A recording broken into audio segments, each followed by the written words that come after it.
ushobora gufata umuziki uri mu gihugu cyawe ukawurenza imbibi ukagera mu kindi gihugu nabo bakawakira neza bakawukunda. Ngira ngo ibyo ntabwo ari ibintu bihira bose, by the way ntabwo ari ibintu bihira bose, ahanini bishingiye ku kuba burya umuhanzi agira karite ye, agira information ze, agira uburyo akoramo ibintu bye. Kugaragaza nyine icyo kintu cy'indero, kwitwararika, byatumye Mbonyi nyine wese umubonye ukamubonesha nk'ijisho ryanjye ry'umusesenguzi. Ni Mbonyi ubonamo, ni Mbonyi ugerageza kwigaragaza nka Mbonyi nyine, ntago ari umuntu wiyoberanya ngo.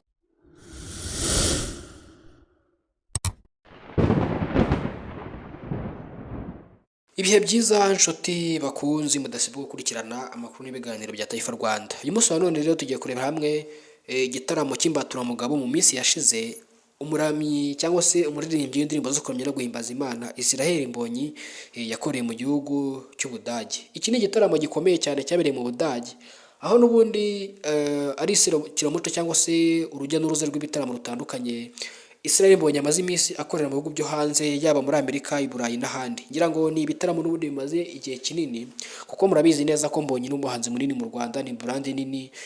Benshi banavuga ko ari we muhanzi wa mbere wa gospel mu Rwanda, nubwo wenda buri wese avuga ibye n'undi akavuga ibye, gusa bihurizwaho n'abantu benshi. Mbonyi rero ni umuhanzi watangiye kuririmba mu myaka za 2013.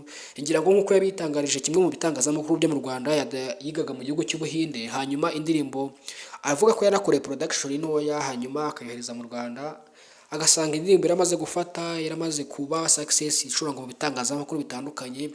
Ngira ngo murabizi muri iyo myaka imbuga nkoranyambaga ntago zari zakaje neza ngo zikoreshwe mu buryo wenda bukwiye, cyangwa se zibe zatangiye no kugira ibyo zifasha abazikoresha. Ariko umunsi wa none Mbonyi ni umwe mu bahanzi bakomeye cyane cyane ko ari nawe muhanzi wa mbere mu Rwanda ufite subscribers cyangwa se abantu bamukurikira kuri YouTube benshi, kuko afite 2,200,000 birenga hafi 300 bamukurikira kuri YouTube. Ubwo binagaragaza ko ari umuhanzi munini cyane, kuko anafite n'indirimbo imaze kurebwa n'abantu bagiye gushyika hafi 1,000,000 kuri YouTube. Iyo ni indirimbo yitwa Ni Nasiri, ngira ngo murayizi, indirimbo yabaye kimenya bose mu Rwanda. Umunsi wa none ndababwira Mbonyi nk'umuhanzi ukomeye mu Rwanda, ariko ndababwira Mbonyi nk'umuhanzi ukomeye muri East Africa.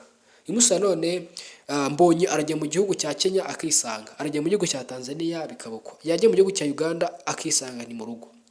Ibyo bintu byo kuba Mbonyi noneho yarasanzwe wenda atanga indirimbo z'ikinyarwanda zisanzwe zakunzwe n'abatari bake ariko zumvwa n'abanyarwanda gusa, azana nyine icyo kintu mu mwaka wa 2023 Mbonyi yabaye nkaho ahindura, noneho atangira kuzana indirimbo ziri mu rundi rurimi, by'umwihariko yibanda ku rurimi rw'Igiswahili, kuko buriya Igiswahili ni rumwe mu ndimi zumvwa n'abantu benshi ku isi, kuko ngira ngo uretse no muri Afurika n'ubwo ugibura hano bumva Igiswahili, kuko hari n'amateleviziyo akomeye ameshoninga ururimi rw'Igiswahili ku isi.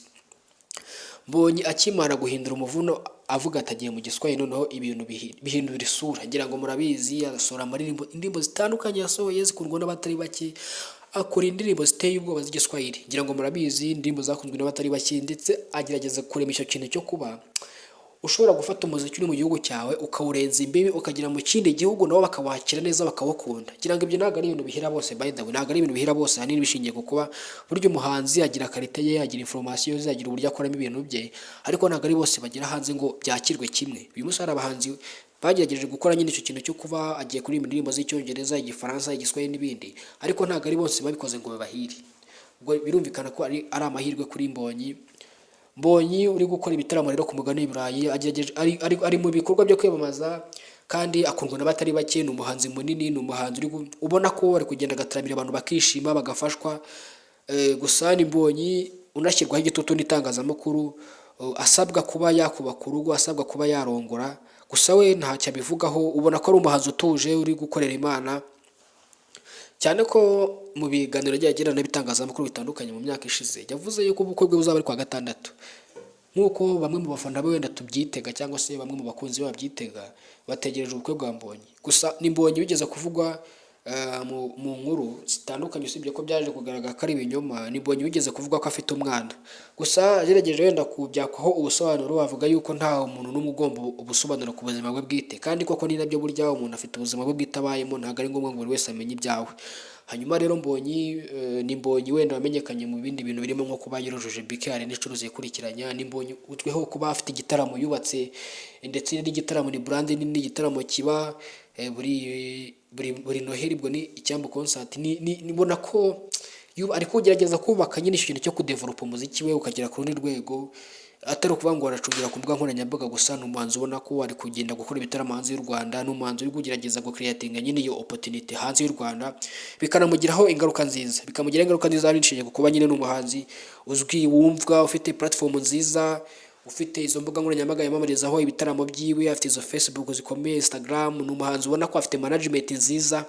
Ibyo bintu byaratumye Mbonyi aba umuntu uri brand. We iyo agiye hanze agenda agiye kubrandinga igihugu cy'u Rwanda, iyo agiye hanze agenda agiye kubrandinga u Rwanda, hanyuma akamenyekanisha u Rwanda, akamenyekanisha n'ibihangano bye, akagaragariza isi n'abandi bantu batari bazi u Rwanda, batari bazi gospel, batari bazi nyine buri kimwe cyerekeranye n'umuziki w'u Rwanda, ariko cyane cyane mu buryo bwa gospel. Ibyo bintu bigatuma nyine agerageza gupromotinga igihugu cy'u Rwanda. Ni Mbonyi rero ukundwa n'abatari bake, cyane cyane higanjemo abantu b'igitsina gore. Ni Mbonyi munini mu buryo bw'ubuhanzi. Ni Mbonyi ubona nyine ukamubonamo icyizere cy'ejo hazaza mu muziki nyarwanda. Afite nyine iyo spirituelle nyine, uramutse ufrenda ni Mbonyi ugerageza kugaragaza ubuzima bwe, akabugaragaza mu kintu cyo kubaha Imana, kugira umurongo ngenderwaho, kugaragaza nyine icyo kintu cy'indero, kwitwararika. Byatumye Mbonyi nyine wese umubonye ukamubonesha nk'ijisho ryanjye ry'umusesenguzi. Ni Mbonyi ubonamo Mbonyi uri spirituelle, umwuka umuturukamo ni umwuka mwiza. Ni ikintu nyine wa muntu ushobora kubwira ijambo rimwe ariko rikagufasha, rikakwinspiringa. Ni Mbonyi ukonveka abantu, ushobora kuganira ukabakonveke kuri we. Ni Mbonyi munini mu buryo bwose bushoboka, yaba mu buryo bw'ubuhanzi yewe no mu buryo bw'imyitwarire. Ni Mbonyi ubona ko ari Mbonyi munini, ari Mbonyi ugerageza kwigaragaza nka Mbonyi nyine, ntago ari umuntu wiyoberanya ngo ugerageze hari ukuntu abantu bageza gukapinga ukabona umuntu ari kugerageza. Oya, Mbonyi ni Mbonyi mu buzima busanzwe, ubona ko inyuma ya kamera n'imbere ya kamera ni Mbonyi n'ubundi ntago ajya ahinduka. Hanyuma rero igitaramo cye cyabaye cyitabiriwe n'imbaga nyamwinshi n'abantu benshi, baranamugaragariza urukundo. Hanyuma rero ntabwo ari ibyo ngira ngo twagakwiye kuba twari tuguma no gufokasingaho cyane. Gusa Mbonyi ni umuhanzi mwiza, mumurebe mumukunde.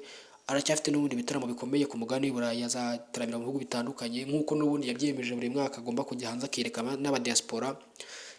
Ni urwego rwiza no kuzamura umuziki nyarwanda, by'umwihariko muri gospel cyangwa se mu ndirimbo zo kuramya no guhimbaza Imana. So turabashimiye rero, turabashimiye mwese mudahwema kubana natwe umunsi ku wundi. Hano wisanze ni muri mushyashya, ni Taifa Rwanda, kandi cyo gukora urakizi, nukanda sabune cyangwa se subscribe kugira tujye tubana umunsi ku wundi. Nyine twirize Taifa, ndabashimiye cyane muri iki kiganiro sesengura amakuru cy'uyu munsi.